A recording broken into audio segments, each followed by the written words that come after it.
দুজন কন্যা সন্তানের মা হলো রূপা, কিন্তু পারবে কি রূপা নিজের সন্তানদের রক্ষা করতে? অনুরাগীর ছোঁয়া ধারাবাহিকে দেখা যায় ডক্টর সূর্যকে ফোন করে জানায় যে তাদের ডোনার পাওয়া গেছে।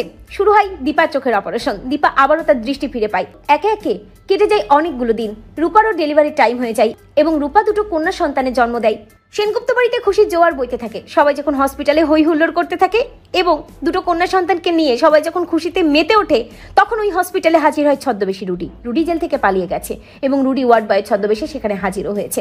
তবে দীপা হঠাৎই খেয়াল করে দেখে আড়ালে কেউ একজন দাঁড়িয়ে আছে। রুডি লুকিয়ে পড়ে এবং রুডি ভাবতে থাকে নানা ধরা পড়লে চলবে না, যে করেই হোক না কেন ওই দীপা সেনগুপ্তের প্রাণ ভোমরাদের ওই নাতনি দুটোকে আমাকে চুরি করতেই হবে।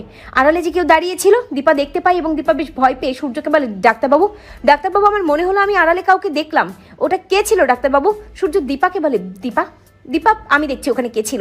সূর্য গিয়ে দেখে কাউকে পায় না। রুডি আসলে লুকিয়ে পড়ে। সূর্য দীপাকে এসে বলে, দীপা আমি তো কাউকেই দেখতে পেলাম না, তুমি বোধহয় ভুল ভাবছো, আসলে তুমি একটু ভয় পাচ্ছ। ভয় পেও না, আমরা সবাই এখন এক হয়ে আছি, আমাদের কেউ ক্ষতি করতে পারবে না। মনে মনে ভাবে দীপা, ভগবান কোনো সুখই আমার জীবনে দীর্ঘস্থায়ী হয়নি, আমার ভালো থাকার মুহূর্তগুলো খুব কমই আসে আমার জীবনে, তুমি এই মুহূর্তগুলো কেড়ে নিও না ভগবান। অন্যদিকে রুডি ভাবতে থাকে, দীপা সেনগুপ্ত তোমার ভালো থাকা আর এই জীবনে সম্ভব নয়, কারণ রুডি যতদিন আছে ততদিন তুমি কখনো ভালো থাকবে না। তোমার প্রাণ ভোমরাদের তো আমি আমার হাতের মুঠোয় নেবই, তারপর দেখবে এদের তোমার সেনগুপ্ত পরিবারের বংশধররা কোথায় কিভাবে বড় হচ্ছে।